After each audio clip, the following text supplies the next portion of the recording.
we know that our purpose is to help people. If they don't understand what we do, why it matters to them, and all of these things, if we're not putting in the effort to understand how we can communicate in a way that will allow us to help people, because an Instagram post is not going to help someone. What we offer in our businesses, that's what we design them around, right?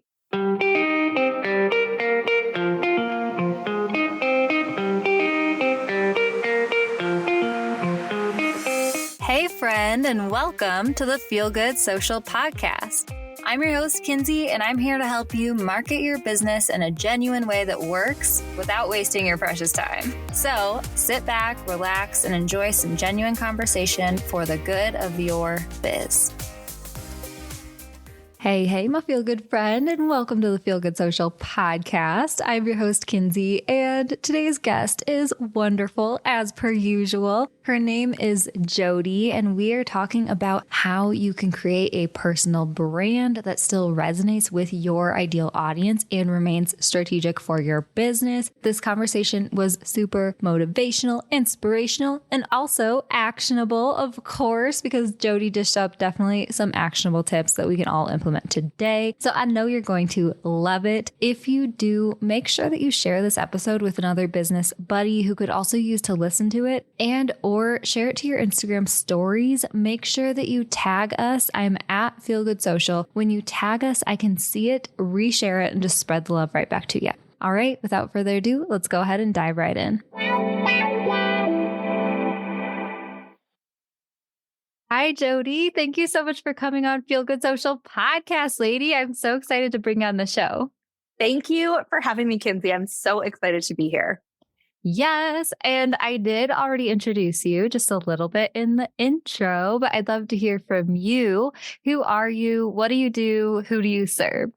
The short version is my name is Jodie Brown. I am a marketing agency owner, retreat host, and educator. So really what I strive to do is help creative entrepreneurs and educators in the beauty industry market their businesses online without any of those like clickbaity, tactic-based hacks that we're always hearing about, really helping them understand their messaging and who they are, who they serve, and all of the good stuff that doesn't change as much when it comes to social media. So that is predominantly what I do. I started in the beauty industry, and so I am so grateful that I get to help educators reach more of the industry that I came from. So yeah, that is what I do. Yes, I love that. And we were talking before, I love hearing when people have spent, 15 years as a hairstylist or like years doing some other career or some other work, and then they have kind of pivoted into what they do now. I feel like that's a huge conversation in entrepreneurship, is either people are a little bit scared to change up and pivot what they do, or they feel like they wasted so much time in their quote unquote life before this, and they don't feel like they can bring any of those skills into what they do now. But I don't think that that's true. What have you learned from your years in the beauty industry and hairstylist to now being a marketer? Yeah. So, I don't think I would have ever gotten here without my experience in the beauty industry. And I think you're so right that we view changes as starting over a lot of the time. And we kind of negate the skills that we've learned in whatever we were doing last. So something I try to shift with my own mind and with a lot of my clients is that more of an evolution. It's like using those skills that you've developed in whatever industry you're coming from. And those are an asset that makes your unique value come to life for your clients. So I do think that one of the biggest things that I learned in the beauty industry and what has led to this natural evolution is marketing. Like I had to market myself from day one. When I went into business for myself as an independent artist after I came back from maternity leave, I had to learn everything about bringing in clients. And there are a lot of differences. Obviously, the industry evolves constantly, but the fundamentals for learning how to build a business as a hairstylist have really translated in learning how to build a business and helping other entrepreneurs market their businesses. The people skills also, I think, is huge. You really learn how to work with different personalities. You learn how to explain things and work with clients, because as the professional, you are explaining things to your clients, not in pro language. You need to communicate in a way that they'll understand. This is one of the biggest things, actually, that I think online marketers and entrepreneurs struggle with, is getting back into the headspace of the client, of the person that you are helping. And so that communication skill and learning how to do that, I think, has served me really, really well as a marketer as well. Oh, yeah, totally. I'm thinking about all of my favorite hairstylists that I've worked with and stuff, and how they are so much more than a hairstylist, and they have like the best people skills for sure. Yeah. That makes so much sense. So I'd love to talk to you just a little bit about that moment in time in your life when you kind of decided, oh, wait, I think I'm going to pivot into more focusing on this marketing stuff and helping other people do that instead of the hair and beauty stuff that I was doing before this. Like, what did that look like for you? Ooh, I love this story. So there's two pivotal moments in my career that have kind of got me to where I am now. The first one was I actually was invited to attend a class as a hairstylist when I was working behind the chair. I had long been feeling that I was actually enjoying the content creation, the marketing, building a brand more than I was maybe enjoying being behind the chair. So this had been kind of simmering in the background for a little while. And then I was invited to a class where it was about technique. So nothing to do with social media. But when it got to the Q&A section, that was 99% of what people were asking about. They were asking about social media. And there was this feeling of just overwhelm and just like resentment for this tool. And I'd been a hairstylist for like, I don't know, 15 years at the point that I stepped away. And I was like, it is so much easier now than it was 15 years ago, like to build a business, to get visibility, to take control of attracting your clients because of social media. And that was kind of the moment where everyone, someone asked a question about social, and it was almost like, when I look back at it, everyone threw their hands up, and all these super established beauty business owners were just like so distressed about this tool. And I was sitting there being like, I can't relate. This is how I'm going to help my industry. This is how I'm going to switch things up and help hairstylists become empowered to use social media as a tool and to attract clients and to build their own businesses. So that was kind of the first pivot in my business, as initially I was actually helping behind the chair stylists to market their businesses. And I grew my education business through that. Yeah. Oh, I love that so much. I know it is so funny. And I definitely have been a victim to this myself, just feeling so resentful, like you said, about social media platforms and having to show up all the time and having to figure it out. And you're just trying to run your business. And at the same time, I love always having that mindset shift, that flip in my pocket where it's like, okay, how about instead of resenting this, we have a little bit of gratitude for the fact that we can connect with so many more people so much more easily. I grew up with entrepreneurial parents, and we owned a canoe and kayak business actually in 2 different states for a while when I was growing up, and just thinking back on them and how they would have to advertise and how they would have to find their clients and stuff like that, and how different it would look today for them doing that with social media.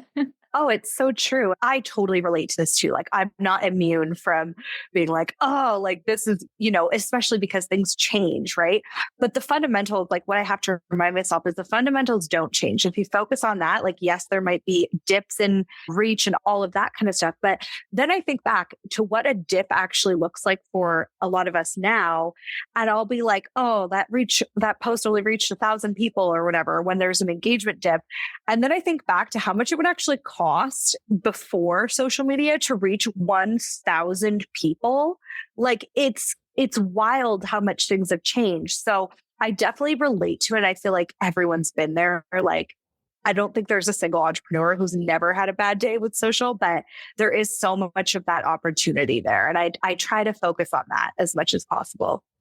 Yes, totally. And I love that you brought it back to the foundational stuff, right? That's what I really root myself in all the time too, is there's going to be changing trends, changing algorithms, new platforms popping up, new tools. But if you are solid in your own brand, your foundation, your story, values, your ideal customers, who they are, what they're looking for, how you can help them. That is just so helpful in rooting yourself in that. And then you can apply that however you need to show up, right?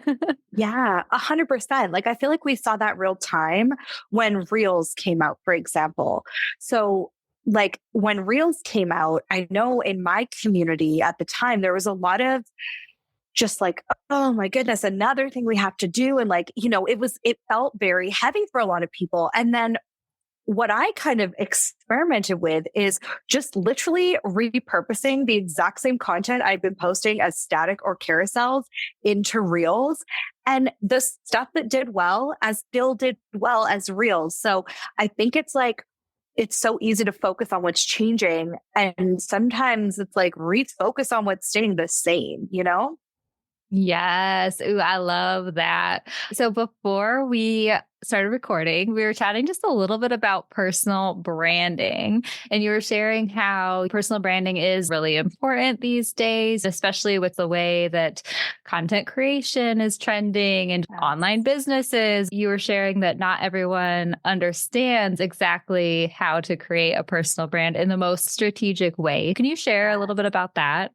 Yes, absolutely. I love this conversation because I think it's a classic case of the pendulum swing. So for so long, and I've seen this in my industry, I've seen this in like my prior industry, I've seen it in the industry I'm in now. I'm sure you've seen this too, but we used to be so far on that really, really like professional, like only thinking about the client and, those traditional marketing rules, as you would call them, I guess. Mm-hmm. And I think it is, let me just start by saying, I think it's vital to have a personal brand, to develop that personal brand, to be present in your personal brand. However, I think that somewhere along the line, some of the conversations that I'm seeing now online is almost too far on the other side. So I think for entrepreneurs, it's really, really easy to look at, influencers and what influencers have done and celebrities even who truly just being themselves is what allows them to thrive, right? So I think that we also need to consider that while you are a huge part of your personal brand, your story is huge. If you want to run a successful business, at the end of the day, you still need to have something that other people want, right? You still need to be really aware of your community, of your, the people that are potential clients or customers. What you want to talk about is also in alignment with what they want to hear and need to hear to get the transformation that you offer through your work. So I think that's kind of the thing that I'm seeing has fallen out of favor a little bit. I think of my retreat business, for example. I have been wanting to travel as a part of my business forever. I was in sales and I did it there. And I couldn't do that until I figured out something that people could benefit from as an offer. So that's kind of the thing that I really think we need to really take into consideration is personal branding is huge. Your story is going to be part of the reason that people buy from you and want to work with you. But you also have to have something that they want, right? That they want to buy, a transformation they want to experience. Yeah, totally. I know. I feel like this is such a great conversation too, because there is a difference between an online business owner or an online brand and a content creator / influencer 100%. In the strategies, in the way that you show up online, in the way that you offer things. And there is a lot of information swirling around Instagram that's like sharing hot tips and strategies for people for showing up and going viral and doing all these things. Yeah. And a lot of that content is aimed at, the content creator, the influencer, and that sort of strategy. Whereas then online business owners, though, often will see that stuff and be like, oh, this is how I need to do it. Oh, this is how I need to show up. And it's really about taking a step back and thinking, what kind of brand am I creating? Do I want to be a content creator / influencer, or do I want to build my business and market that, 100%. And I think like something I've been saying all the time recently is authenticity does not require the absence of strategy. Like those two things can mutually exist and they need to, right? Because if at the end of the day, I like to think that most entrepreneurs, we come from a good place of truly wanting to help people. And you can want to make an amazing living at the same time. But I think the people who stand the test of time and the people that have the grit and tenacity to actually stick through the parts of this business that are really, really hard is the fact that you have a deeper purpose and a greater purpose, right? So with that being said, we know that our purpose is to help people. If they don't understand what we do, why it matters to them, and all of these things, if we're not putting in the effort to understand how we can communicate in a way that will allow us to help people, because an Instagram post is not going to help someone. What we offer in our businesses, that's what we design them around, right? So I think if you're not going to take the time to do that and really work through that, and this doesn't mean not being yourself, it just means showing up, being authentic, but also having a strategy as to how you're actually going to help people understand what you do so that you can help them. Because if they're confused or you're not communicating it in a way that they can understand, you're doing your community a massive disservice. Yep. Oh, I love this conversation. I loved your example of how you connect your offers to your lifestyle and desires and how you show up too. But also just thinking about like content creation when it comes to storytelling is really remembering that connection piece of your ideal customers and who they are and how you're speaking to them, who you're speaking to, right? I always give the example, like I like to rock climb and I have used rock climbing stories in my brand content, just sharing some of my rock climbing stories with my brand on Instagram, but I would not share a rock climbing story to another rock climber who I'm like recommending a route to in the same way that I would share that to my audience, right? If I'm sharing to another rock climber, I'm like, oh yeah, it was a 510A, it felt harder than it was, getting technical about the route or something. To my audience, I share my rock climbing stories and I make it an analogy to business of some sort. And it's like bringing that personal connection, but also explaining and sharing a story that's inspiring to them, that's interesting to them, that they would care about, and that they can have a major takeaway instead of like, what the heck is a 510A? I don't know. You know what I mean? Totally. And I think that's such a great example because it all comes back to like, why are you sharing this? When you're sharing to market, right? And you're building your business and you're building your brand, is this a share because it's valuable to your audience? Are we just kind of like sharing emotional broadcasting? What is it that the purpose behind this content is? I think that really helps. And it also helps us kind of like safeguard a little bit. Cause I do think that, I champion vulnerability. I do think it's a superpower to be able to show up like vulnerably and authentically. And I fully stand behind and do that. I think it's a little bit different though, when some of the conversations, like I feel like people are almost feeling like they owe, like the way it's phrased, it's like we owe the internet something if we're going to have the right to market our businesses. And I do think it's fully okay for you to keep something for yourself and you're allowed to. Don't fake who you are online, but I don't think you need to show up as 100% of you. That for me is just not what personal branding means. Yes, share the things that are important. Yes, share what makes you unique. Share what your audience will benefit from. But it's fully okay if you want to have parts of your life that are just for you, regardless of whether or not you run a business on the internet or not.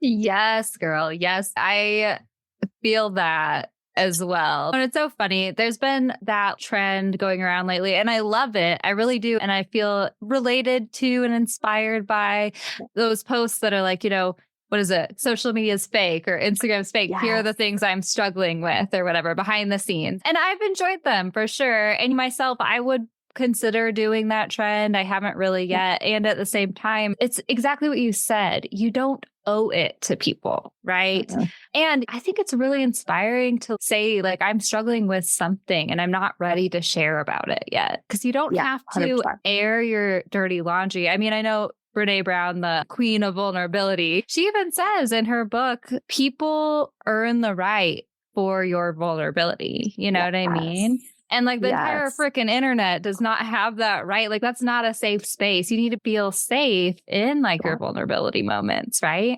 Mm-hmm.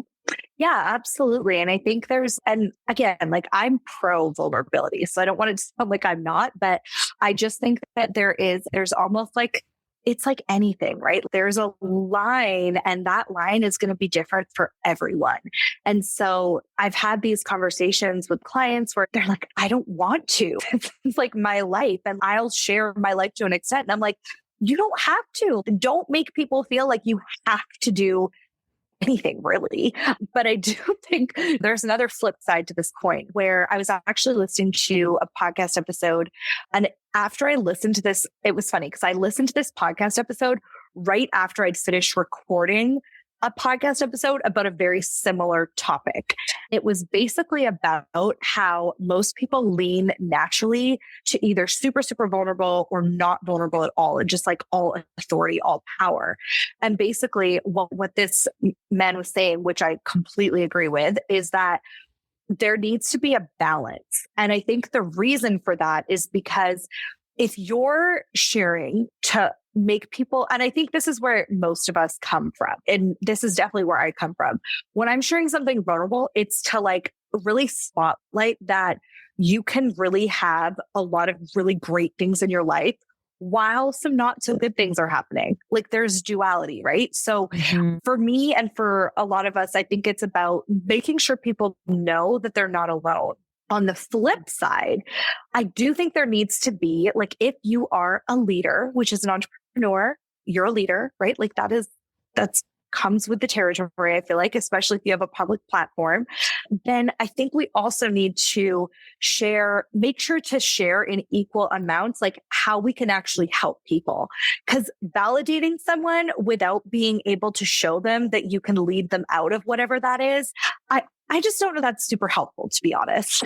Yes. It's sharing from the scar, not the scab, I believe is like a quote that I've held on to for years. I don't need you to see me just like crying and stuff. I want us to connect and exactly what you said, realize that we're not alone and relate. But then also, offering takeaways, inspiration, or just like thought process through the situation is like so much more helpful than, I call my mom. Most days I call my mom and I just like talk her freaking ear off. And usually she's just like, And I'm like, okay, thanks for listening, Mom. And like, it doesn't go anywhere. That's like a mom conversation, but that's not necessarily like an Instagram conversation, right?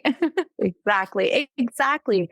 And I think it all like ties beautifully back into the power of being really clear on your personal brand, because if you're really strong on your intention and your why and your purpose, and you are really rooted in how you can help people and what you're here to do, like what it is that you are actually the change you want to make in your industry, in the world, whatever that may be, then I feel like it gives you that grounded place that you can come from. So I do believe that like having a really strong purpose in your personal brand, being really clear on your messaging and your why for that messaging and how you can impact your community is a really solid place to come from when it comes to content creation and marketing and all of the things, because then you're constantly reaffirming and you're constantly staying connected to the entire reason you're showing up, right? Because for most of us, we need a reason. It's a lot of work to create content, right? So why not do it with a strategy behind it?